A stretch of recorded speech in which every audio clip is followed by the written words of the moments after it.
제 이름입니다. 제 이름 송하욱 밑에 뉴프레임은 제 이메일 아이디인데요.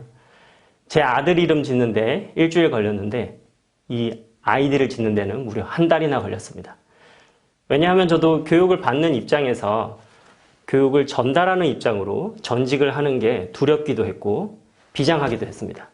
그래서 그런지 제 이메일 아이디에 어떤 의미를 담고 싶었나 봅니다. 제가 교육을 받을 때 모습을 돌이켜보니까 이런 모습이었어요. 내가 저걸 알고 있나? 알아서 뭐 하지? 지식에 초점을 맞췄습니다.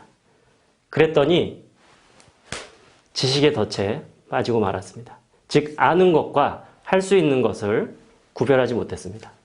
그런데 뉴프레임의 관점은 다릅니다. 내가 저걸 하고 있나? 한다면 지속적으로 잘하고 있나? 그렇다면 다른 사람도 잘하도록 영향력을 미치고 있나? 즉 실천과 적용에 초점을 두고 있습니다. 그럼 실천하면서 성장 기회를 누리게 되죠. 여러분 중에 수영이나 운전을 책으로 배우신 분 계십니까? 그러할 수 없듯이 이 PT 역시 실천과 적용으로 배우게 됩니다. 그래서 이 과정의 효과적인 활용 방법을 알려드리겠습니다. 첫 번째, 자신의 발표를 촬영하십시오. 휴대폰이면 충분합니다. 요새 촬영 카메라가 워낙 좋게 나오거든요. 그리고 전신이 나오게 찍으시길 권합니다. 두 번째, 그 영상을 청중의 입장에서 보시기 바랍니다. 내가 내 영상을 보는 게 아니라 자신을 객관화시켜서 청중이 이 영상을 보고 있다고 생각하고 보는 겁니다.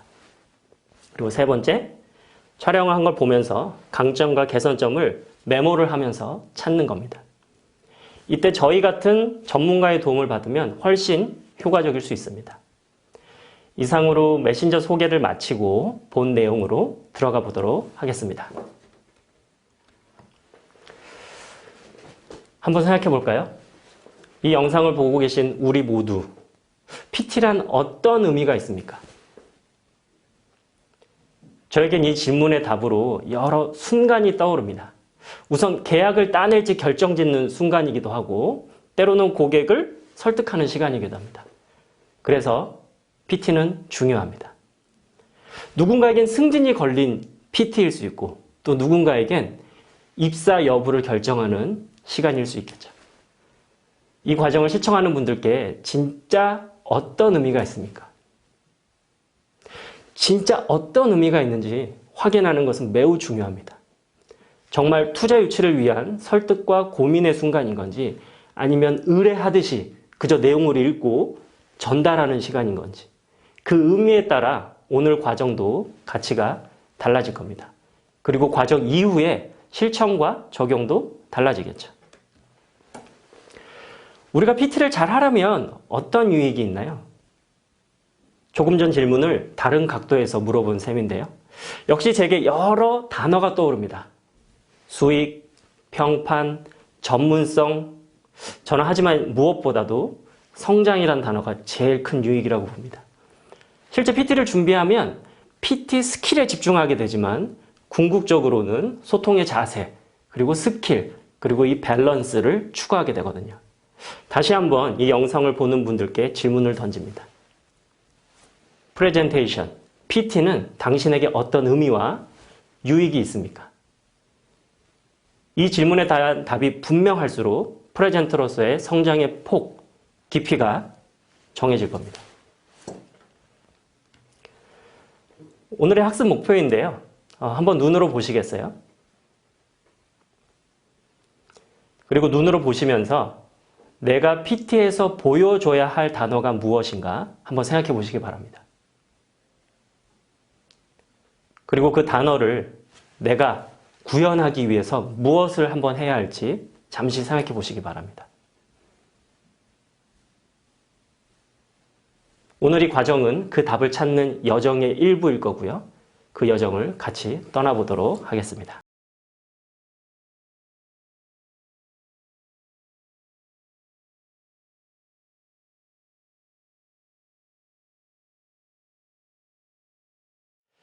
자, 이제 첫 번째 관문을 열어보겠습니다. PT의 영향력은 어디서 비롯되는 걸까요? 이 답을 구현한다면 우리의 PT는 훨씬 큰 유익을 가져다 줄 겁니다. 우리가 경험한 PT는 대부분 어떤 인상으로 남아있나요? 흥미로웠을까요? 집중이 잘 되었을까요? 아니면 청중들은 그때 휴대폰을 만지작 거리고 있었을까요? 월스트리트 저널이 200개 기업을 대상으로 한 설문조사가 있습니다. 같이 한번 보면서 이야기를 나눠보겠습니다. 이 설문 결과에 44%는 지루하다, 40%는 졸리다, 합치면 84%가 지루하거나 졸려 했습니다. 근데 흥미로운 부분은 3%입니다. 그렇다면 84%의 발표자는 열심히 준비를 하지 않은 걸까요? 그렇다면 3%의 발표자에게는 무엇이 달랐던 것일까요? 그 실마리를 한번 찾아가 보겠습니다. 무엇이 메시지인가? 이 질문이 너무 식상하실 수도 있을 텐데요. 하지만 PT를 준비할 때 거의 대부분 이 질문을 생각조차 하지 않거나 때로는 오답을 내리곤 합니다. 우리가 PT를 준비할 때 내 자신의 모습을 한번 떠올려 보십시오. 우리는 어떻게 PT를 준비하고 있습니까? 주어진 자료를 그대로 사용하시나요? 아니면 청중과 목적에 맞게 유연하게 활용하십니까? 평소 하던 대로 원고를 쓰고 있나요? 아니면 간단한 메모를 바탕으로 자연스럽게 이야기를 하십니까? PPT 장표 만드는데 대부분의 시간을 할애하십니까? 아니면 청중과 목적에 맞게 전달할 내용, 전달할 방식을 고민하십니까? PPT 장표를 다 만들고 저장 버튼을 누르는 순간 아, 이제 발표 준비가 끝났다 이렇게 생각하시나요? 아니면 저장 버튼을 누르는 순간 이제부터 PT 준비의 시작이라고 생각하십니까? 제가 방금 던진 양자택일의 질문 가운데 첫 번째 질문에 가까운 모습이라면 적어도 당신이 메시지가 아닐 확률이 높습니다. 오늘날 다양한 이미지, 동영상 도구로 인해 우리 자신이 메시지가 아니라 이 PPT 장표가 주인공이고 발표자는 조연으로 보여지는 경우가 많습니다. 그래서 이미지와 동영상이 메시지의 대부분인 것처럼 구현되는 경우가 많은데요. 본질은 그 반대입니다. 발표자, 즉 우리가 주인공이고 장표는 보조 역할이어야 합니다. 한번 상상해 보십시오. 이미지와 동영상은 좋은 숫자와 활기찬 영상인데 발표자의 시선은 원고에 가 있고 표정은 무표정하고 목소리는 계속 단조롭기만 합니다. 제스처조차도 없습니다. 청중의 입장에서 어떨 것 같습니까? 청중은 화면에서 보여지는 오디오북을 원하는 게 아닙니다. 발표자가 주인공이 되어서 목적과 내용에 부합한 메신저를 기대하고 있습니다. 그래서 우리가 보여주는 시각 메시지, 음성 메시지, 내용 그 자체가 모두 중요하고 일치되어야 합니다. 저희 어머니께서 제게 이렇게 표현하는 걸 한번 들어보시죠. 잘한다, 잘해. 저희 상사가 제게 이렇게 얘기합니다. 응? 좋아? 응? 응? 다음부터 또 그렇게 해? 응? 좋아? 아주 좋아? 듣는 제 기분은 어떨까요? 칭찬받았다고 좋아할까요? 아니면 꾸준함 들었다고 주눅들까요? 메라비안의 법칙이라고 알려진 내용입니다. 시각, 음성, 언어 이 세 가지가 불일치할 경우에 시각은 55%, 음성은 38%, 언어는 7% 순으로 영향을 받습니다. 즉 조금 전에 엄마나 상사의 표현에서 보듯이 언어만 떼놓고 보면 칭찬이죠. 하지만 그 내용이 음성과 시각에서 불일치가 일어나자 칭찬이 아니라 혼난다고 인식하게 되는 겁니다. 이러한 불일치가 없을수록 청중은 명확하고 편안하게, 더 나아가 흥미롭게 느낄 수 있겠죠. 자신을 촬영한 PT 영상을 볼 때 주안점이기도 합니다. 내가 표현한 내용과 내 음성과 내 모습이 일치하고 있는가 살펴보셔야겠죠. 대부분 PT를 준비할 때 외모는 당연히 신경 쓸 겁니다. 첫인상이니까요. 그런데 나머지 요인을 많이 놓칠 수 있습니다. 커뮤니케이션 방법의 예로 자세와 동선, 목소리 톤과 강약, 빠르고 느린 완급 조절, 그리고 적절한 제스처, 구조화된 내용, 전개, 이런 것들이죠. 발표 준비를 할 때 우리는 이러한 소통 방법을 고민하고 연습하시나요? 또한 PT는 다양한 순발력을 필요로 합니다. 특히 우리가 예상하지 못한 반응이나 답변이 어려운 질문을 받을 때 우리의 태도, 자기조절 능력이 필요하죠. 그리고 PT 전, 중, 후로 청중과 친밀감을 형성하면서 신뢰를 쌓을 수도 있습니다. 가령 청중의 이름을 불러주거나 청중이 느끼는 어려움을 표현해서 공감도 얻을 수 있죠. 정리하자면 어떻게 보이는가, 무슨 말을 하는가, 또 어떻게 말하는가, 그리고 우리가 어떤 행동을 하는가에 따라 프레젠터로서의 전문성을 보여줄 수 있습니다. 지금까지 메시지와 전달의 영향력을 살펴보았는데요. 이와 더불어 구조 또한 영향력의 요소입니다. 즉 오프닝, 본론, 클로징으로 연결되는 구조가 유기적이고 자연스러워야 합니다. 오프닝이 약하면 청중의 주의를 끌기 어려울 수 있죠. 또한 클로징이 없다면 본론의 내용이 흩어진 채 청중이 기억하기 어려울 겁니다. 본론 속에는 다양한 구조로 전달될 수 있고 그 구조는 발표의 목적과 청중, 내용에 따라 달라질 겁니다.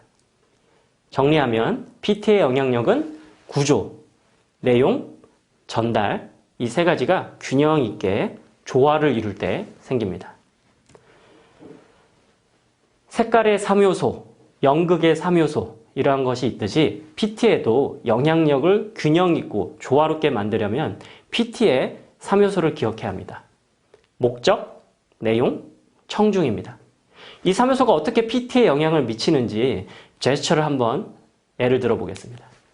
우리가 발표할 때 첫째, 둘째, 셋째 이렇게 언급하는 순간은 되게 많을 거예요. 이때 어떤 제스처가 나을까요? 제가 객관식으로 한번 드려보겠습니다. 첫째, 둘째, 셋째. 이게 1번입니다. 2번입니다. 첫째, 둘째, 셋째. 예, 이게 2번이에요. 그리고 마지막으로 3번 예를 들어보겠습니다. 1번, 2번, 3번. 몇 번이 정답일까요? 네, 3번이 맞습니다. 왜죠? 청중 입장에서 메시지가 명확하게 전달되기 때문이죠. 우리가 촬영한 영상을 볼 때 목적에 부합한 내용과 전달을 하고 있는지 청중을 고려한 전달을 하고 있는지 역시 주안점이겠죠. 그래서 우리가 PT를 할 때 이건 어떻게 해야 되지? 하고 고민할 때 이 3요소를 떠올려 보시면 의외로 쉽게 답을 찾을 수도 있습니다. 정리하겠습니다. PPT가 아니라 발표자, 프레젠터가 주인공이어야 합니다. 시각과 음성, 언어, 메시지가 일치해야 합니다. 외모 외에 태도, 소통 방식, 관계 형성, 전문성도 갖춰야 하고요. 구조, 내용, 전달이 조화를 이루어야 영향력 있는 PT가 됩니다. PT의 3요소로 목적, 내용, 청중을 고려해 PT를 계획해 보십시오.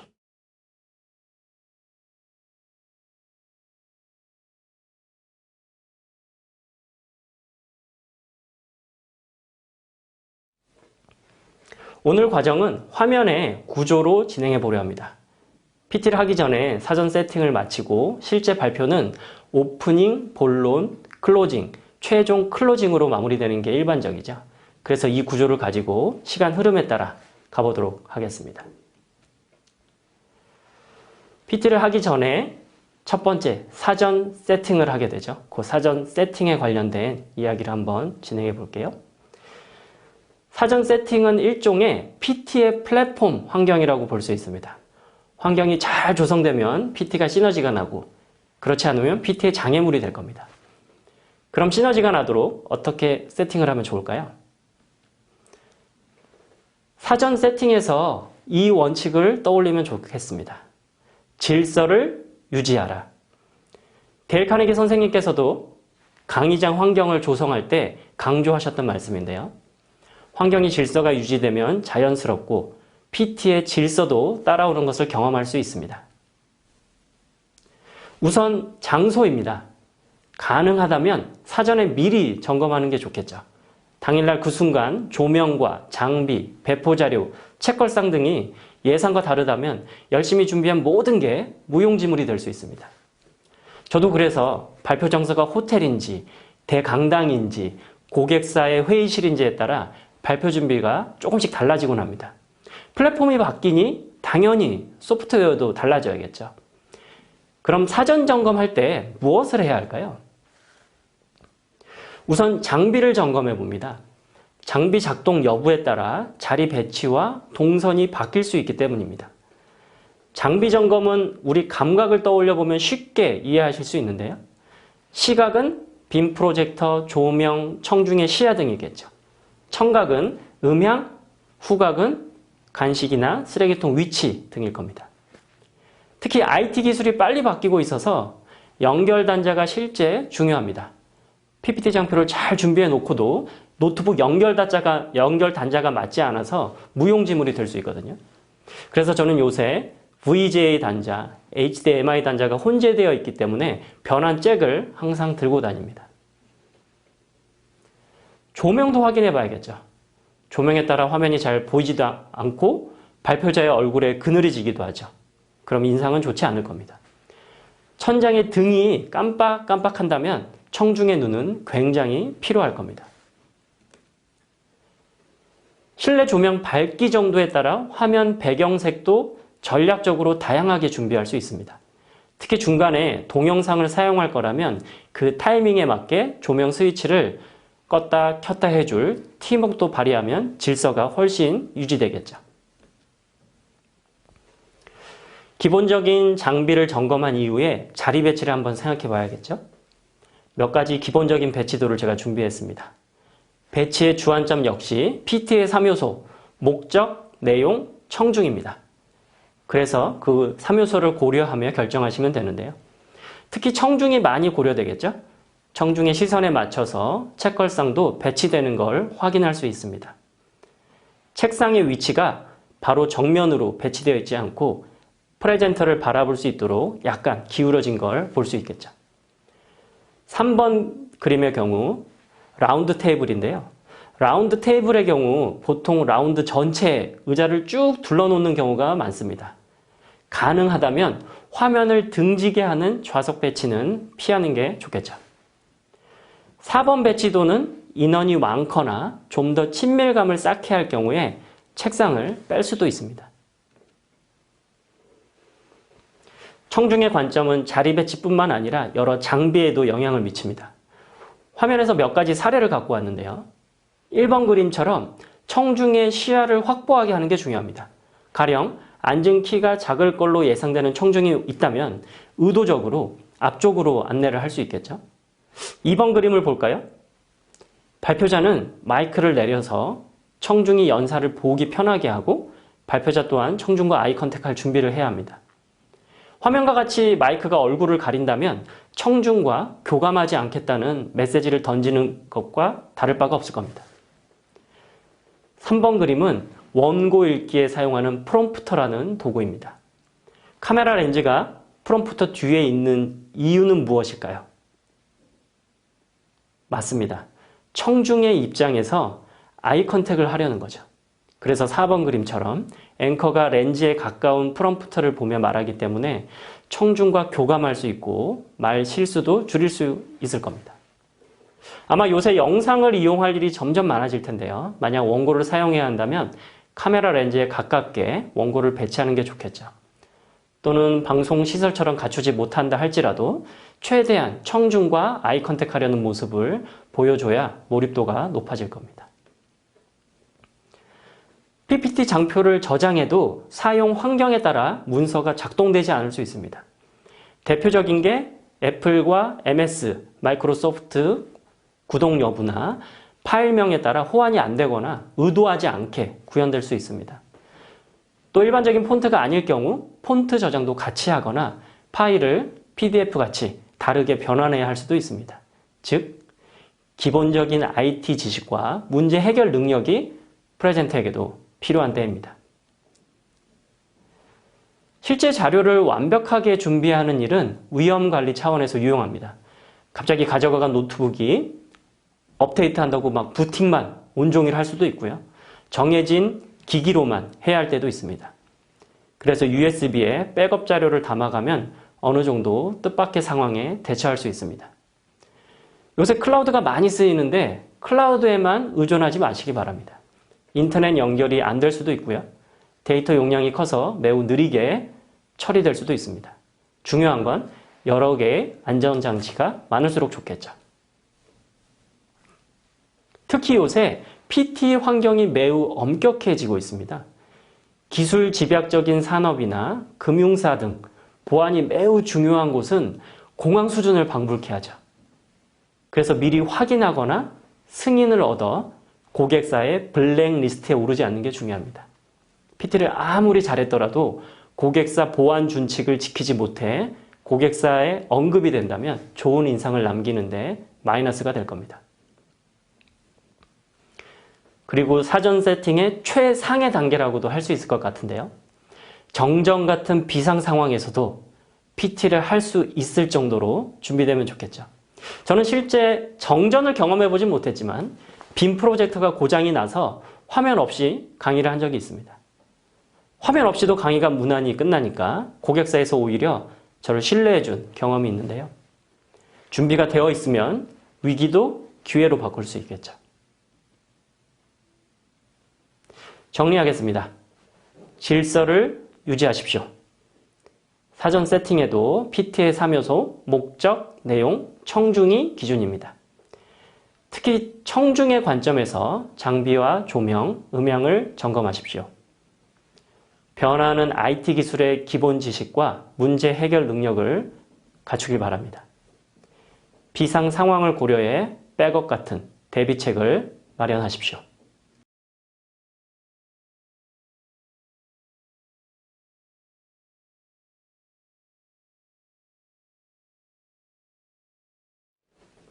PT 프로세스에서 사전 세팅을 마치고 이제 발표를 앞두고 있습니다. 이제 발표를 하기에 앞서서 우리가 또 어떠한 준비가 되어야 하는지 같이 보도록 하겠습니다. PT가 아무리 능수능란할지라도 신뢰를 주지 못하거나 뭔가 기교에 의존한다면 성공적인 발표를 할 수 없을 겁니다. 그래서 신뢰를 주기 위한 원칙과 가이드라인을 나눠보겠습니다. 신뢰를 주는 PT의 기본 원칙 중 새롭게 알게 된 사실이 있나요? old frame, 즉 지식의 관점에서 보면 크게 와닿지 않을 수 있습니다. 하지만 실천과 적용의 관점, new frame에서 보시면 크게 와닿을 수 있습니다. 첫 번째 원칙, 내용을 완벽하게 파악하여 자신의 것으로 소화하라. 자신의 것으로 소화가 되었는지 반대로 내가 무엇에 의지하고 있는지 점검하면 쉽게 알 수 있습니다. 보통 발표자는 화면, 원고 이 두 가지에 많이 의지하죠. 그래서 둘 중 하나가 사라지면 발표를 못하게 됩니다. 화면이나 원고는 우리가 활용하는 것이지 의지하는 것이 아닙니다. 우리 자신이 메시지여야 하는데 화면이나 원고의 주인공 자리를 내어주고 마는 셈이죠. 두 번째, 주제에 대해 긍정적인 생각을 가져라. 가끔 이런 멘트 들어보신 적 있으세요? PT가 다 끝날 즈음 들어보니 별거 없으셨죠? 다 아시겠지만 이런 멘트가 결정적 순간에 나오거나 빈번하게 사용되면 청중도 영향을 받을 겁니다. 셋째, 청중에게 메시지의 가치를 전하라. 패션 디자이너는 옷으로 멋이라는 가치를 전달하고 건축가는 집으로 편안함이라는 가치를 전달합니다. 우리는 PT로 어떠한 가치를 전달하고 있습니까? 이 가치는 단순히 내용 전달로 구현되는 것이 아니라 청중이 누려야 할 효용이옵니다. 그래서 내용에 반드시 청중이 원하는 가치가 담겨야 합니다. 좀 더 세부 원칙으로 들어가 볼까요? 신뢰 형성을 위한 원칙은 부연 설명이 필요한 몇 가지만 선별해서 설명드리도록 하겠습니다. 여기 보시면 여러분이 아닌 우리라고 하라. 이 원칙에 대해서 한번 좀 같이 나눠보죠. 조금 생소하게 느끼실 수 있는데요. 여러분이란 표현 자체가 잘못된 건 없습니다. 여러분이라고 표현할 때 당연히 여러분이라고 해야겠죠. 다만 여러분 대신 우리라는 표현으로 대체할 수 있다면 우리라고 표현하길 권합니다. 가령 발표자가 다음 멘트를 할 때 어떻게 들릴지 청중의 입장에서 한번 들어보시기 바랍니다. 여러분 조직은 어떻습니까? 이 표현을 우리로 넣어서 바꿔볼까요? 우리 조직은 어떻습니까? 차이가 느껴지시나요? 여러분 조직은 어떻습니까? 우리 조직은 어떻습니까? 여러분이란 단어는 일종의 exclusive 표현입니다. 발표자와 청중을 분리시키고 주체와 객체로 나누죠. 반면에 우리라는 표현은 inclusive 표현입니다. 발표자와 청중을 하나로 묶어 유대감, 소속감을 느끼게 하죠. 그래서 고도로 훈련받은 발표자는 어떠한 시간을 드리겠습니다 라고 표현하지 않고 어떠한 시간을 갖겠습니다 라고 표현합니다. 시간을 드리겠다는 건 주체와 객체가 나뉘는 표현이지만 시간을 갖겠다는 건 함께 하겠다는 공동체 의식을 불러일으키니까요. 그래서 본질은 발표자와 청중이 분리되지 않고 유대감을 형성하는 것입니다. 그럼 더욱 신뢰 형성에 도움이 되겠죠. 다음으로 볼 원칙은 좋은 인품을 갖추어라입니다. 이 원칙은 매우 중요하고도 본질입니다. 인품은 어떤 식으로든 배워나오기 때문입니다. 그래서 좋은 성품과 태도를 갖춘다면 발표의 깊이와 통찰을 전할 수 있을 겁니다. 사과하지 마라. 이 원칙대로라면 발표자가 늦게 와도 당연히 사과하지 말아야 할까요? 그런 뜻은 물론 아니죠. 당연히 사과해야 할 때 사과하셔야 합니다. 이 원칙은 예를 들어 설명을 좀 드릴게요. 발표자가 긴장해서 전날 잠을 설쳤습니다. 한숨도 못 잤어요. 그리고 그 발표자는 청중에게 이렇게 얘기합니다. 어제 잠을 한숨도 못 자 매우 피곤합니다. 조금 실수가 있더라도 이해해 주시기 바랍니다. 굳이 청중에게 이런 식으로 사과할 필요 없습니다. 앞에서 기본 원칙, 즉 주제에 대한 긍정적인 생각, 메시지의 가치를 전달하라. 이 원칙에도 위배되죠. 청중은 우리가 어떤 상태인지 관심이 없습니다. 정확히 표현하면 우리가 어떻게 보이느냐에 관심이 있기 때문입니다. 청중에게 고매한 동기로 호소한다. 이 원칙도 한번 볼까요? 우리 주변에서 고매한 동기를 사용하는 경우가 의외로 많습니다. 모 신발 회사는 그 신발 하나를 구매하면 그 가치만큼의 신발을 아프리카에 기증하는 마케팅 정책으로 성장했습니다. 즉 소비가 기부로 이어지는 고매한 동기를 자극한 거죠. IMF 때 금모으기 운동도 그렇죠. 채권을 주는 것도 아닌데 나라를 아끼는 그 고매한 동기에 금모으기 운동에 자발적으로 동참하지 않았습니까? 외국인 투자 유치를 상상해서 보자면 청중에게 재무적인 효용, 기술적인 안정성 등 일반적인 동기를 넘는 고매한 동기로도 어필할 수 있습니다. 저도 한번 상상을 해봤어요.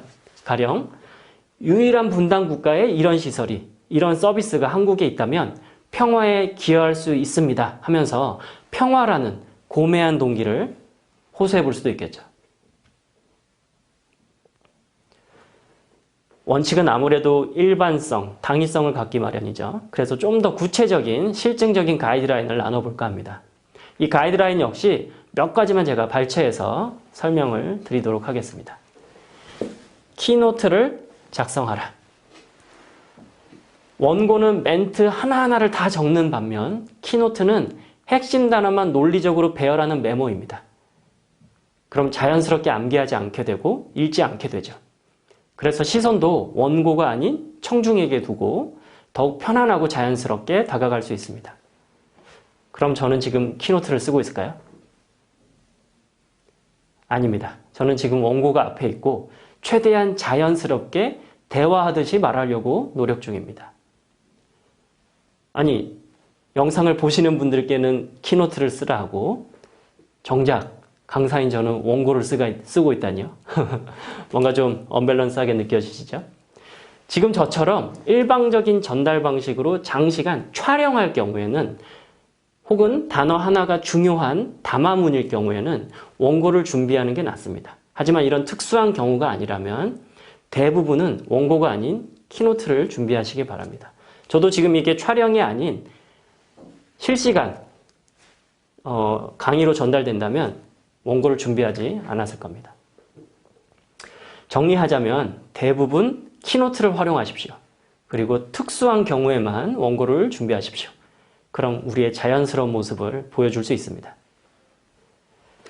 시각자료를 활용하라. 이 원칙으로 한번 가볼게요. 시각자료를 보통 PPT 화면만 생각하시는데요. 발표자 자신이 시각자료가 될 수 있습니다.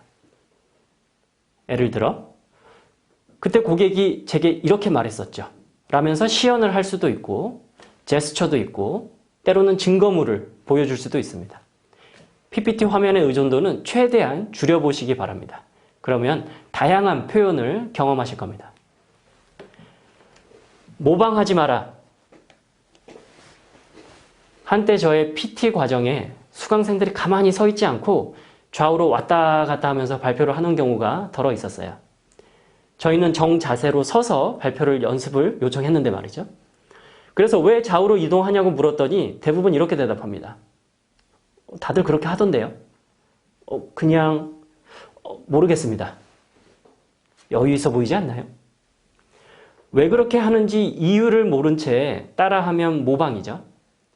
그러면 형식만 있고 실질이 없습니다. 적용만 있고 응용이 없습니다.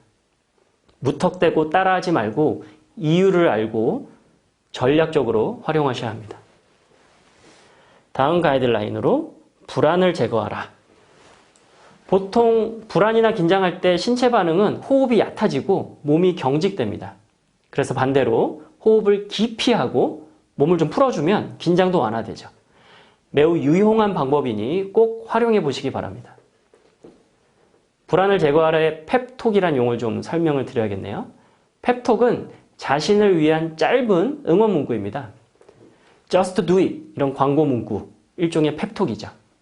제가 만난 어느 수강생은 이런 펩톡을 활용하고 있었어요. 지금 이 발표는 오직 나만 할 수 있다. 그래서 오히려 자신감을 얻고 동기부여를 얻는 걸 보았습니다. 지금 이 영상을 보시는 모든 분들 역시 자기만의 펩톡을 만들어 활용해 보실 수 있습니다. 정리하겠습니다. 화면이나 원고에 의지하지 말고 내용을 자신의 것으로 소화하십시오. 긍정과 가치를 전달해 보십시오. 원고보다는 키노트를 활용해 보십시오.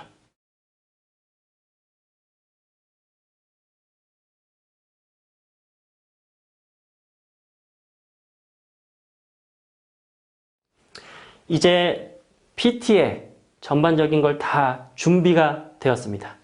이제는 정말 앞에 서서 청중과 시선을 마주치면서 오프닝을 하면서 발표를 시작해야겠죠. PT의 첫 단추 오프닝 어떻게 시작할 것인가? 비행기의 이륙과 착륙이 중요하듯이 뛰어난 프레젠터에게는 오프닝과 클로징이 중요하죠. 제가 비행기 이착륙에 빗대어 비유로 오프닝을 해보았습니다. 오프닝에서 잘 풀리면 발표자의 긴장도 누그러지고 자신감도 생기겠죠? 또한 청중도 더욱 자연스럽게 본론으로 몰입할 수 있을 겁니다.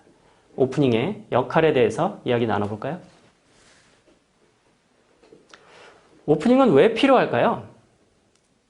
이 질문을 흥미롭게 접근해 본다면 단어 그대로 한번 생각해 보겠습니다. 오프닝. 여는 거죠. 무엇을 열어야 할까요? 두 가지로 정리해 볼 수 있습니다. 청중의 마음 그리고 본론입니다. 우선 청중의 마음을 열게 되면 몰입도를 높이고 발표자 또한 더욱 자연스러워지고 자신감이 생길 겁니다. 또한 본론으로 가는 길을 열어주면 핵심 내용에 쉽게 도달하고 이해도도 높아질 수 있죠. 이 두 가지를 모두 열어야 균형 잡힌 오프닝이라 할 수 있습니다. 오프닝의 기법은 정말 다양합니다. 그래서 창의적으로 시도해 볼 수 있는 가능성도 많죠. 하나 실례를 보여드리는 게 낫겠네요. 제가 실제 발표를 할 때 활용했던 예인데요. 제가 어느 고객사의 PT를 할 때입니다. 시간은 오후 2시, 저희 순서는 3팀 중 3번째. 저는 전날 생각했죠. 심사위원들이 오후 2시면 나른하고 졸릴 텐데 또 제가 세 번째 팀이니 3팀 중 3번째 팀이니 집중도도 떨어지고 식상하게 들리고 어쩌지? 그리고 저는 혼자 사무실에 남아 제가 강의할 때 쓰는 프레젠테이션 교재를 보면서 고민했습니다. 그리고 다음날 오후 2시 저는 입장 후 여느 발표자처럼 인사를 하지 않고 바로 이렇게 오프닝을 했습니다. 여기 앉아 계신 여러분은 제 얘기에 경청해 주셔야 합니다. 왜냐하면 저는 여러분의 고객이기 때문입니다. 그러면서 그 고객이 만든 제품을 암행어사 마패 꺼내듯이 제가 펼쳐 보였습니다. 그 제품은 차량의 스마트키였어요. 왜냐하면 그 고객사는 스마트키를 만드는 회사였기 때문입니다. 그리고 저는 그 스마트키를 쓰고 있었습니다. 청중 반응은 어땠을까요? 다들 고개를 들고 저를 바라보기 시작했습니다. 어떤 청중의 입가엔 살며시 미소를 띠는 분도 계셨고요. 배포된 출력물보다 발표자인 저를 쳐다보기 시작했습니다. 제가 방금 보여드린 실 사례에서 어떤 기법을 활용했는지 볼까요? 그 차량 스마트키라는 전시물을 사용했죠. 또 제가 그 고객사의 고객이니 저의 얘기를 잘 들어야 한다고 극적으로 표현했네요. 또한 그 멘트는 참여를 유도했습니다. 미소를 띤 심사위원의 경우 제 멘트에 공감을 해서 미소를 머금을 쓸 수도 있겠네요. 이렇게 오프닝은 다양하게 시도할 수 있습니다. 우리의 오프닝은 어떤가요? 내용과 청중이 달라져도 매번 같은 방식으로 하고 있지 않나요? 그렇더라도 걱정하실 필요 없습니다. 우리에게는 더 다양하게 시도할 수 있는 성장의 기회가 있습니다. 다양한 기법을 같이 보시죠. 마음을 사로잡는 문장으로 비유, 깜짝 놀랄 문구, 굿뉴스가 있습니다. 이 세 가지 모두 마음을 사로잡는다고 표현되어 있지만 당연히 본론으로도 자연스럽게 연결되어야 합니다. 이 중 비유를 좀 더 부연 설명드리자면 비유는 어려운 내용도 쉽게 이해되고 때로는 통찰과 위트를 보여주기도 합니다. 인생은 마라톤과 같다. 이 비유는 일반적이어서 쉽지만 식상하게 느껴질 수 있죠. 반면에 이건 어떠세요? 인생은 연필과 같다. 이 비유는 신선하게 들려 바로 이해가 되지 않을 수 있지만 흥미를 유발할 수 있습니다. 그래서 창의적인 비유는 뜻풀이가 중요한데요. 가령 인생은 연필과 같습니다. 왜냐하면 연필이 많은 기록을 남기듯 우리 인생도 흔적을 남기기 때문입니다. 이러면서 이야기를 전개해 나갈 수 있죠. 우리의 발표 역시 비유적으로 한번 표현해 볼까요? PT는 연필과도 같습니다. 연필은 쓰던 걸 멈추고 잠시 깎아야 할 때가 있듯이 PT 또한 하던 방식을 잠시 멈추고 새롭게 가다듬어야 할 때가 있으니까요. 오늘 이 시간이 바로 그런 시간이 되겠죠. 다른 기법도 한번 볼까요? 아마 오프닝 중 가장 많이 쓰이는 기법 중 하나가 질문일 겁니다. 질문 기법을 활용할 때 주의할 점이 있습니다. 첫째, 질문을 던졌으면 잠시 기다려 주셔야 합니다. 아무 대답도 하지 않을까 봐 혹은 다음 멘트 하기에 바빠 질문을 던지고 급하게 바로 이어나가는 모습을 현장에서 종종 보게 됩니다. 질문을 던지고 청중과 아이 컨택 하면서 잠시 기다리시면 훨씬 여유 있어 보이고 안정감을 줍니다. 둘째, 질문 이후에 경우의 수를 준비하셔야 됩니다. 질문을 던지면 양갈래길에 서 있는 셈이죠. 누군가 답을 하거나 아무 반응도 없거나 대답을 있으면 답에 맞게 순발력을 발휘해서 이야기를 풀어나가면 되고요. 아무도 대답을 하지 않으면 어떻게 하시나요? 제가 권해드리는 방식은 자연스럽게 다음 멘트를 이어가는 방법입니다. 이때 답을 듣고자 청중 누군가를 이렇게 지목하면서 답을 얻는 모습은 권하지 않습니다. 청중에게 지목당할 것 같은 긴장감을 불러일으키고 청중은 시선을 떨구기 마련이니까요. 다음은 이야기입니다. 이야기를 좋아하는 건 인간의 본능에 가깝죠. 영화, 드라마, 소설이 그 증거겠죠. 그래서 경험이나 사건을 PT에 적절히 활용하면 생동감과 몰입감을 높일 수 있습니다. 그런데 두 가지 유의할 점이 있어요. 첫 번째, 생동감 있게 표현해야 됩니다. 적어도 목소리의 강약, 고저, 완급으로 생동감을 불러일으켜야 합니다. 또한 표정도 적절하게 드러나면 좋죠. 질문 못지않게 이야기를 활용하는 발표자를 많이 볼 수 있는데 생동감 있게 표현하는 분은 많지 않습니다. 그리고 가급적 시간은 짧아야 합니다. 이야기를 하다 보면 자칫 길어지기 쉽죠. 산 정상에서 일어난 사건으로 바로 들어가면 되는데 등산을 왜 시작하게 됐는지, 가는 초입에 어떤 일이 있었는지 구구절절 이야기할 수 있습니다. 그러다 보면 삼천포로 빠질 수 있죠. 그래서 짧고 굵게 이야기를 전달하는 게 관건입니다. 오프닝의 역할 중 우호적인 분위기와 공감대 형성, 기억나시나요? 그래서 칭찬은 매우 요긴하게 쓰입니다. 칭찬 역시 몇 가지 주안점이 있는데요. 우선 칭찬하는 발표자가 진솔해야 합니다. 칭찬하는 데 익숙치 않아서 막 머쓱해한다거나 이렇게 쭈뼛쭈뼛하면 우호적인 분위기와 공감대는 없을 겁니다. 그리고 칭찬에 증거가 있으면 좋습니다. 증거는 구체적일수록 좋습니다.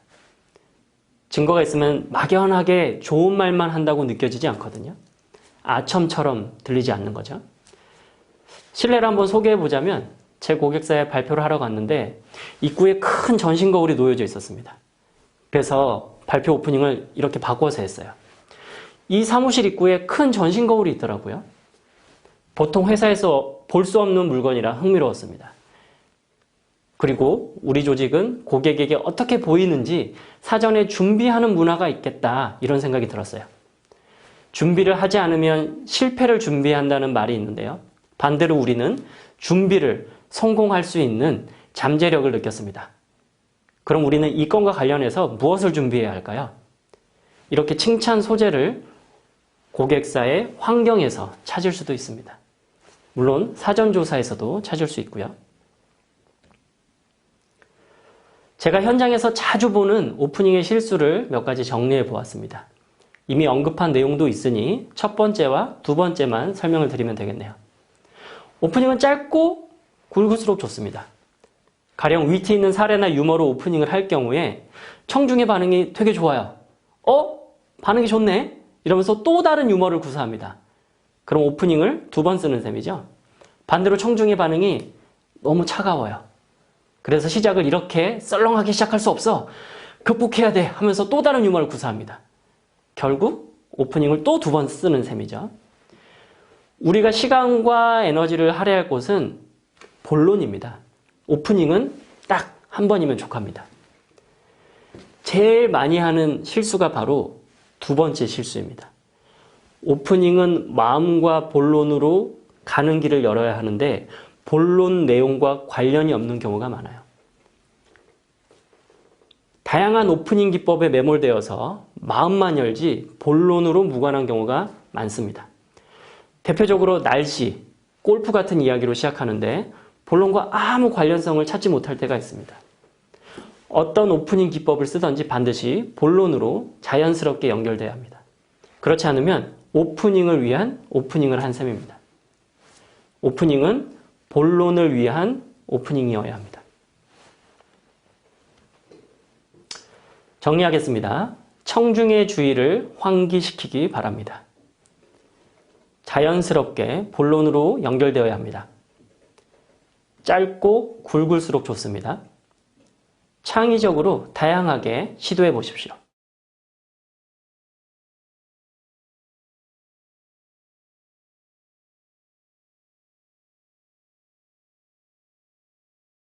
네, 이제 오프닝을 마치고 본론으로 들어갈 차례군요. 본론의 구조는 화면에 보시는 바와 같은 구조를 구성했습니다.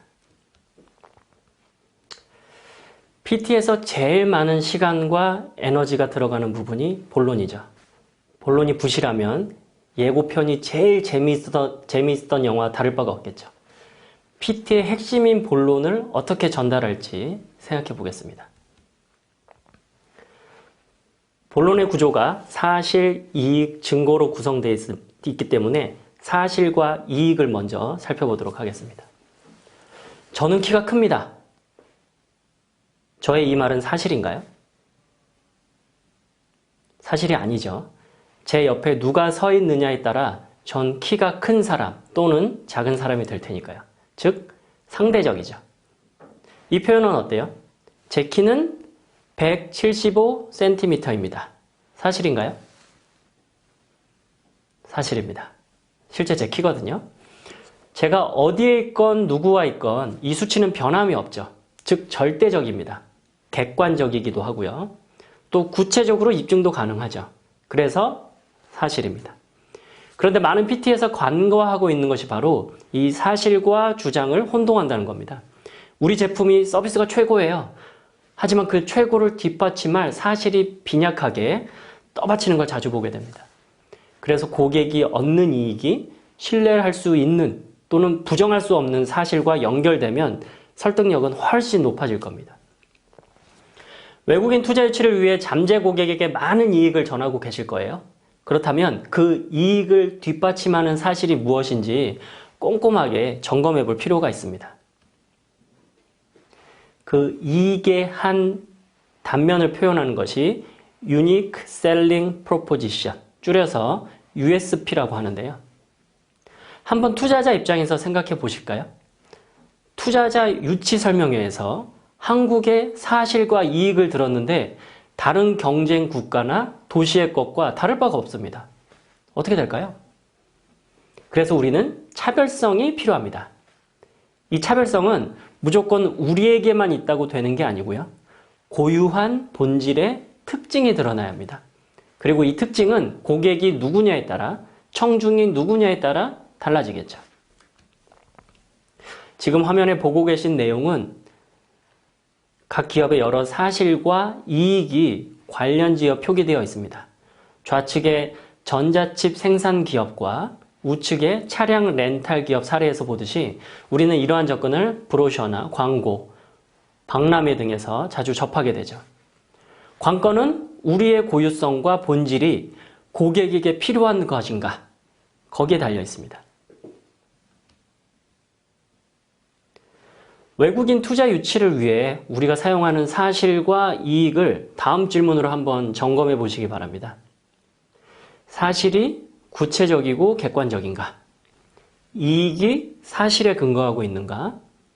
청중에 따라서 우리의 사실과 이익도 달라지고 있는가? 청중에게 고유한 본질로 느껴지는가? 특히 많은 현장에서 기계적으로 같은 시나리오를 반복하게 되는 걸 많이 보는데요.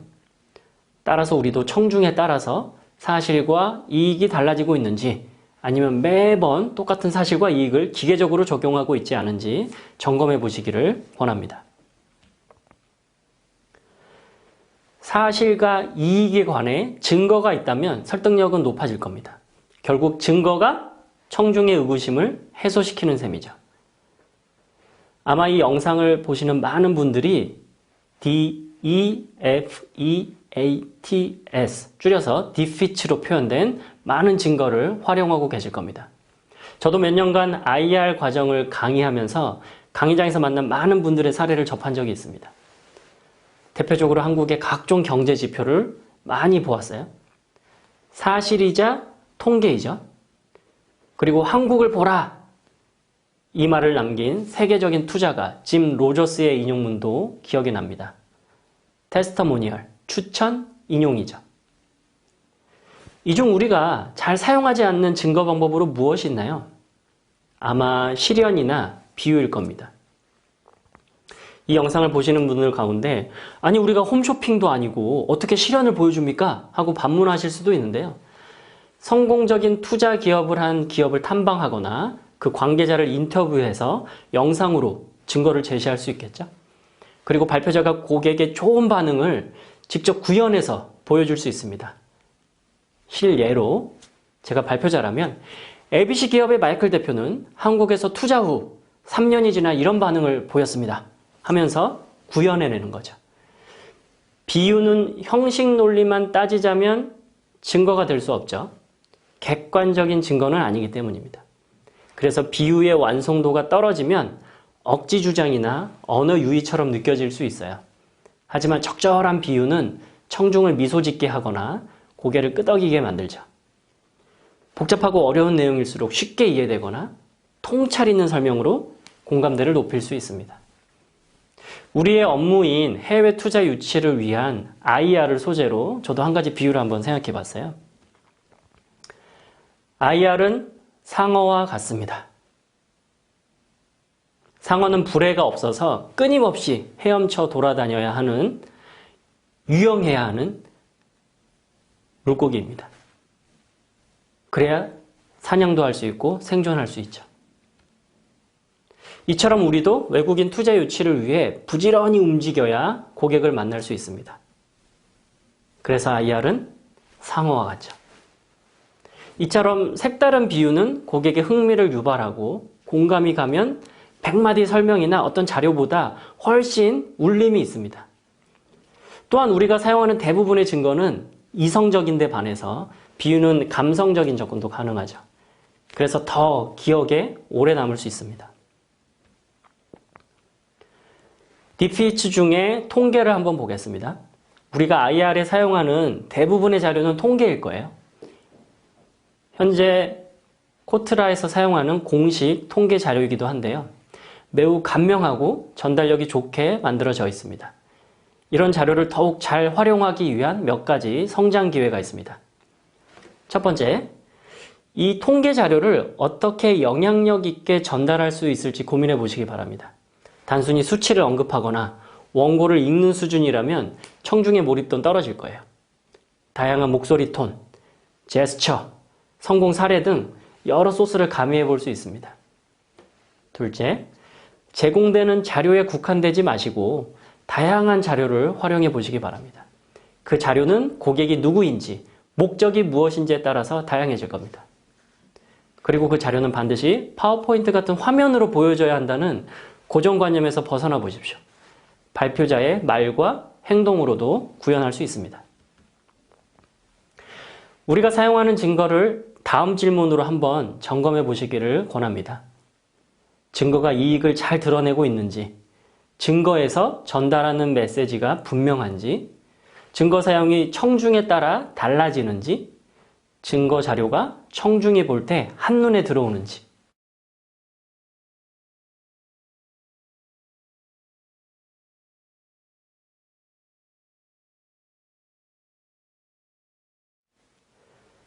오프닝 때 반드시 시각자료가 활용될 필요는 없지만 본론에서부터는 시각자료가 많이 활용될 겁니다. 그래서 그 구성 방법과 활용 방법을 알아보겠습니다. Less is more. 이 말 들어보셨나요? 역설적이게도 PT에서 less is more가 적용될 때가 많습니다. 오프닝과 클로징도 간결할수록 더욱 임팩트가 커지듯이 화면 구성도 그렇습니다. 왼쪽 그림 같은 화면을 비즈니스 현장에서 가끔씩 보신 경험이 있으실 거예요. PT 자료하고 리포트 자료를 구분하지 못해서 복사 붙이기로 발표 자료를 준비한 모습입니다. 청중이 한눈에 이해하기 힘들 뿐더러 발표자도 쭉쭉 읽어나가는 모습이 눈에 선합니다. 반면에 오른쪽은 역시 코트라에서 활용하고 있는 공식 IR 자료입니다. 두 그림 모두 텍스트 위주의 자료인데 구성과 배치, 텍스트의 양에서 현저히 다른 모습을 보여줍니다. 우측의 IR 공식 자료는 청중도 한눈에 이해하기 쉽고 발표자도 구조화된 프로세스에 따라서 생생하게 발표를 할 수 있겠네요. 극히 예외적인 특수한 경우를 제외하고는 화면 구성은 less is more입니다. 따라서 이미지, 도표, 그래프 등을 자주 사용하는 이유이기도 하죠. 글씨체입니다. 어느 글씨체가 청중이 더 읽기 편할까요? 일반적으로 가독성이 좋은 글씨체는 맑은 고딕같이 군더더기가 없습니다. 다만 청중이나 내용에 따라선 바탕체가 더 나은 선택일 수 있어요. 맑은 고딕이 좋고 바탕체는 나쁘다. 이런 이분법에 사로잡히지 마시기 바랍니다. 모든 PT의 원칙과 스킬에 절대적인 규칙은 매우 드뭅니다. 목적과 내용, 청중에 따라 원칙과 예외가 있을 뿐이죠. 그래서 원칙적으로 맑은 고딕같이 군더더기 없는 글씨체가 좋고요. 예외적으로 바탕체 같은 글씨체가 사용될 수 있겠죠. 강조하기 위해 특정 단어를 대문자로 쓰기도 하는데요. 하지만 대문자만 쓸 경우에는 보시다시피 가독성이 좀 떨어집니다. 눈에 잘 띄게 하기 위해서 밑줄, 굵은 채, 이틀릭 채를 쓸 수 있어요. 근데 아무래도 밑줄, 굵은 채, 이틀릭 채는 좀 산만하게 만들죠. 그래서 그림자, 즉 음영을 넣는 방법이 더 가독성이 좋은 게 일반적입니다. 이 원칙 또한 절대적인 규칙은 아니니 목적, 내용, 청중을 고려하시기 바랍니다. 이러한 음영의 원리는 그래프 같은 시각 자료에도 적절히 활용될 수 있습니다.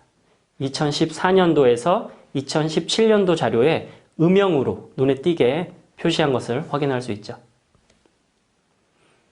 너무 많은 색을 쓰면 산만한 느낌이 듭니다. 그래서 보통 3가지 색을 유지하라고 합니다. 시각 자료는 매우 많은 장점을 갖고 있죠. 하지만 잘못 사용하면 부작용을 경험할 수 있어요. 가장 대표적인 예가 바로 주인공 자리를 시각 자료에게 빼앗기는 겁니다. 다시 한번 강조하지만 우리가 메시지입니다. 시각 자료에 의지하지 마시고 활용하시길 바랍니다. 활용하기 위한 기본적이지만 놓치기 쉬운 팁을 같이 한번 나눠볼까요? 아이 컨택. 당연한 거 아니냐고요. 그런데 안타깝게도 적지 않은 발표 현장에서 발표자의 시선이 원고나 화면을 향해 있습니다. 대부분 화면이나 원고에서 눈을 떼지 못합니다. 심지어 몸을 이렇게 화면 쪽으로 돌려서 시종일관 발표하기도 합니다. 가능하면 최대한 청중과 시선을 마주치기 바랍니다. 아이 컨택은 가장 기본 중에 기본입니다. 수만 명 앞에서 발표를 할 때도 1대1 상황에서도 최대한 아이 컨택을 유지하시기 바랍니다. 특히 디지털 환경의 발달로 영상을 촬영할 경우가 많아질 텐데 촬영을 할 때도 아이 컨택이 중요합니다. 정확히 말하면 카메라 렌즈 컨택이죠. 프롬프터 장비가 갖춰지면 아이 컨택은 자연스럽게 해결될 거예요. 근데 프롬프터가 없다면 원고와 카메라 렌즈 위치를 최대한 가깝게 그리고 멀게 해서 동공의 움직임을 최소화시키면 아이 컨택 효과를 볼 수 있습니다. 원고를 책상 위나 다른 곳에 둘 수밖에 없더라도 아이 컨택 하려는 모습을 보여주시기 바랍니다. 동공이나 고개가 움직여 조금 산만해 보일 수 있어요. 하지만 청중과의 교감은 포기할 수 없습니다. 보통 공식적인 자리에 포디움, 강대상이라고 불리는 연단이 있기 마련이죠. 보통 마이크가 설치되어 있고 원고나 노트북을 놓을 수 있는 책상 같은 역할을 하는 거죠. 그래서 자칫하다가 발표자가 연단이란 덫에 걸릴 수 있습니다. 그 덫에 걸린 모습은 이러해요. 연단에 이렇게 몸을 기대거나 정자세를 잃어버린 채 갸우뚱한다거나 연단을 이렇게 붙잡고 제스처를 잃어버리는 경우죠. 발표자의 기본 심리는 긴장입니다. 긴장하면 우리는 뭔가 이렇게 붙잡고 싶어 하죠. 대표적인 게 이렇게 양손을 붙잡고 놓지 못하는 공수 자세입니다. 그런데 긴장한 발표자가 연단에 서는 순간 몸도 이렇게 가려지고 자연스럽게 이렇게 잡아도 어색하지 않으니 얼마나 편합니까? 하지만 발표자의 자연스러움, 역동성을 잃어버릴 수 있습니다. 따라서 이렇게 생각해 보시면 도움이 될 거예요. 연단에 방금 페인트 칠을 했다고 생각해 보시죠. 그럼 연단에서 몸을 조금 떨어뜨리겠죠. 그리고 함부로 붙잡거나 기대지 않을 겁니다. 그럼 자연스럽게 제스처도 나오고 자세도 올바르게 펴질 겁니다. 발표할 장소에 마이크가 있다고 해서 마이크를 반드시 활용하실 필요는 없어요. 저는 개인적으로 전달에 문제만 없다면 마이크 사용을 최대한 안 합니다. 왜냐하면 마이크를 이렇게 한 손에 쥐는 순간 이 손은 제스처를 할 수 없고 마이크 선에 제 동선이 제한되죠. 그리고 목소리도 톤도 그냥 평소 말하듯이 그냥 조용하게 평소 말하듯이 조금 낮아지게 그래서 생동감이 좀 떨어질 수 있습니다. 그래서 마이크를 쓴다고 무조건 전달력이 좋다고 볼 수는 없어요. 마이크 사용은 장소의 크기, 인원수에 따라 보통 사용 여부가 결정됩니다. 전략적으로 선택해 보시기를 권합니다. 같은 맥락에서 가능하면 발표자 손에는 아무것도 없는 게 좋습니다. 예외적으로 어떤 증거물, 전시물 이런 걸 활용할 경우에 빼놓고 말이죠. 특히 전시물, 증거물 같은 걸 다 사용했으면 청중의 시선이 가지 않도록 이렇게 내려놓거나 치우는 것이 좋습니다. 이 손이나 책상에 놓여져 있다면 청중이 호기심을 갖고 청중 발표 내용보다는 그 물건에 관심을 더 두기 때문이죠. 스크린과 출력물도 역시 같은 이유로 전략적으로 활용해야 합니다. 스크린부터 보겠습니다. 보통 프레젠터에 블랙 스크린이라는 기능이 있습니다. 제가 쓰는 프레젠터라는 도구인데요. 여기 보시면 이 화면을 누르면 화면이 검정색으로 되고 또 한 번 누르면 화면이 다시 켜집니다. 키보드 활용 시에는 0타, B를 누르시면 됩니다. 한글타가 아니라 0타, B입니다. 블랙의 B죠. 이 기능은 화면보다 발표자를 주목하게 만들 때 쓸 수 있습니다. 배포하는 출력물도 마찬가지예요. 보통 처음부터 이렇게 배포 자료를 세팅하는 경우가 많은데요. 저는 전략적으로 발표가 끝난 뒤에 출력물을 드리거나 소프트 카피로 전달을 해드립니다. 출력물이 이렇게 책상에 놓여 있으면 대부분 청중이 그 자료 보느라 바쁘고 목차를 보고 본인이 보고 싶은 내용만 먼저 막 이렇게 찾아보죠. 발표할 땐 발표자가 주인공이 되어서 각종 보조 자료들이 합을 맞추는 자리예요. 그런데 출력물이 배포되는 순간 청중에게는 출력물이 주인공이고 제 모습, 제 목소리는 현관에 켜놓은 TV 마냥 그냥 듣는 둥 마는 둥 이럴 수 있죠. 시각자료에서 프레젠터 도구 또한 전략적으로 잘 활용하는 것이 좋습니다. 레이저 포인트는 필요한 부분에만 차분하게 적당한 크기의 원을 그리고 끄는 게 좋죠. 아무리 차분한 발표자라도 레이저 포인트를 비추면 초점을 유지하지 못하고 미세하고 빠르게 움직이기 때문에 긴장한 것처럼 보이고 또 산만하게 보입니다. 또한 이 프레젠터 이 도구를 어딘가에 놓았다 잡았다 할 경우에 어디에 뒀는지 기억을 못해서 당황할 수도 있어요. 특히 여성분 같은 경우, 여성 정장의 경우엔 옷에 주머니가 없어서 이걸 어디에 놓았는지 까먹기도 하거든요. 따라서 도구를 유지하는 자신만의 전략적인 습관을 만드시기 바랍니다. 정리하겠습니다. 사실과 주장은 구분되어야 합니다. 청중의 이익은 사실에 근거해야 합니다. 청중에 맞게 고유한 본질의 특징이 이익으로 전달되어야 합니다. 시각자료와 도구에 의지하지 말고 전략적으로 활용해 보십시오.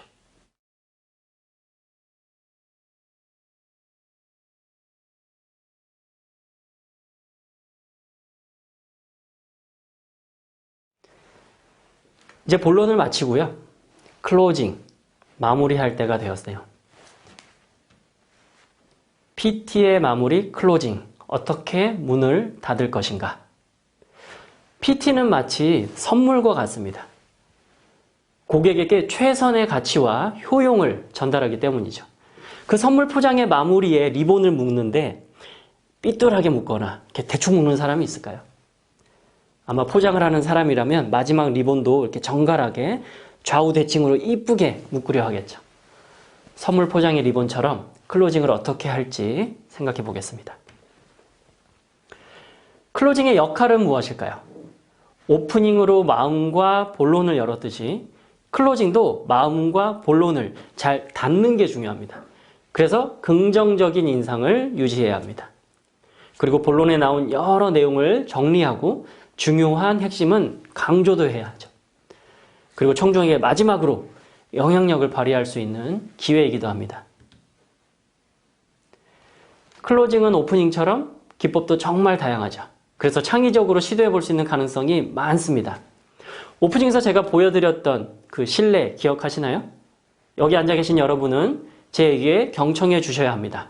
왜냐하면 저는 여러분의 고객이기 때문입니다. 하면서 스마트키를 이렇게 딱 보여준 오프닝이었죠. 그 당시에 저는 클로징을 이렇게 했습니다. 저는 여기 계신 여러분의 이야기를 경청하겠습니다. 왜냐하면 저는 여러분의 고객이 될 것이기 때문입니다.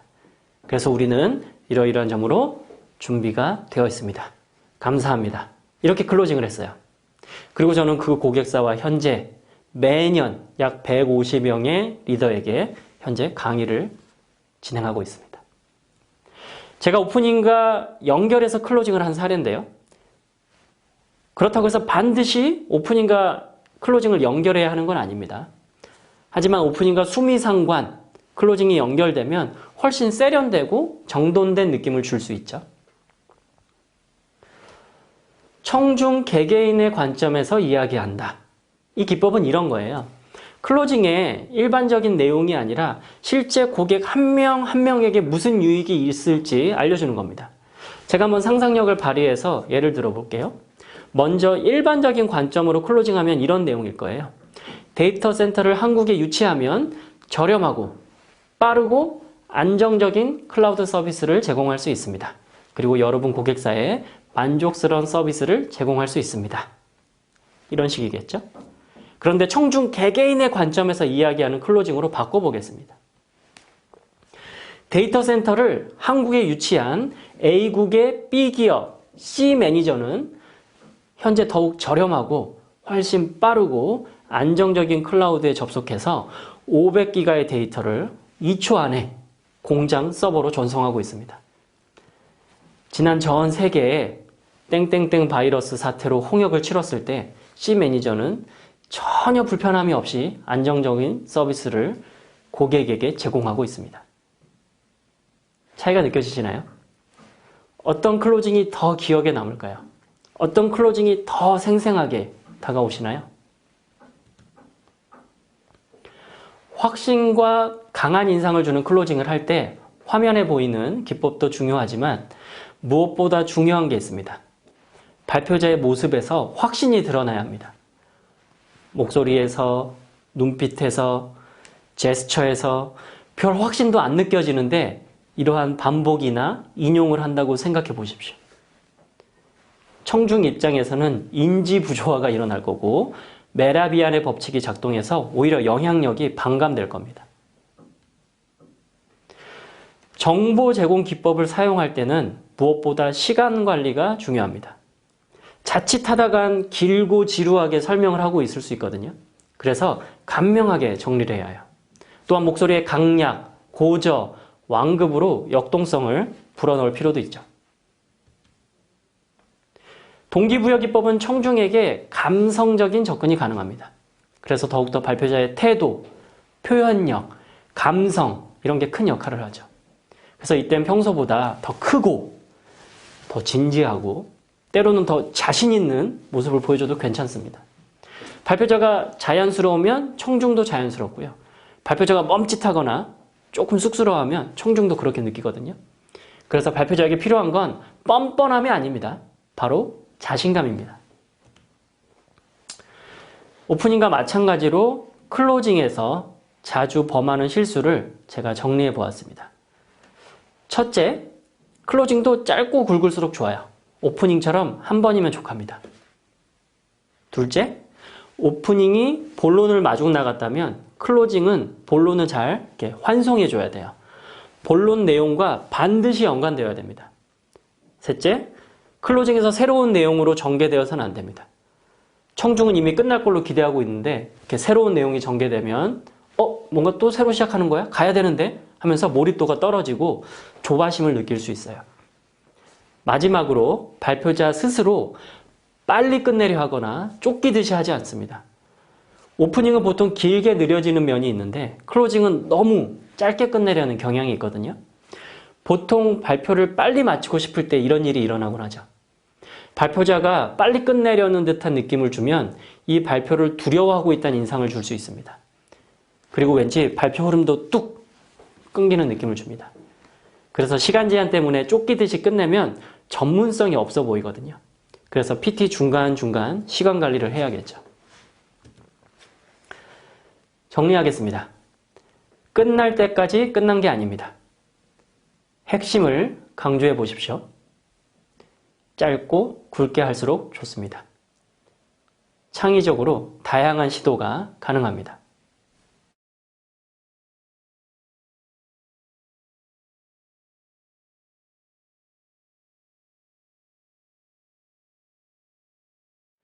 정리하고 이 과정을 마무리하겠습니다. PT는 자기개발 사이클 과정을 거쳐서 성장합니다. 발표에 대한 필요, 욕구, 의지 등이 생기면 성장의 태도가 형성된 셈이죠. 그렇게 해서 이렇게 수업도 듣고 자료도 읽고 하면서 지식을 얻게 됩니다. 하지만 많은 지식이 있다고 바로 PT가 되진 않죠. 그래서 아는 것과 할 수 있는 것은 다릅니다. 이 다름을 구별하지 못하면 지식의 덫에 빠지고 맙니다. 그 덫에서 나오려면 연습해야 되죠. 연습하다 보면 강약점을 알 수가 있죠. 이때 코칭과 피드백이 있으면 더욱 효과적입니다. 아마 베스트 프랙티스에 선정된 분들은 이번 과정이 코칭을 수반한 연습의 시간이었을 겁니다. 그 후 강점은 강화되고 약점은 개선되겠죠. 그리고 더 잘하고 싶다는 또 다른 태도가 형성되면서 선순환될 겁니다. 즉, 발표를 잘 하시려면 이렇게 자기 개발의 각 단계를 거치셔야 합니다. 전체 내용을 정리하겠습니다. 프레젠테이션, PT는 뮤지컬과 같습니다. 노래, 춤, 연기, 음악, 조명 등 여러 요소가 조화롭게 어우러져야만 하나의 공연이 되듯이 PT 역시 목적, 내용, 청중이라는 이 3요소를 바탕으로 구조, 내용, 전달이란 영향력이 조화롭게 어우러질 때 하나의 프레젠테이션이 될 겁니다. 한꺼번에 하려고 하면 부담되실 거예요. 작은 것 하나씩 실천하십시오. 혼자 다 하려고 하면 부담되실 겁니다. 동료와 같이 하시면 됩니다. 때론 저희 같은 전문 코치도 도와드릴 수 있겠죠.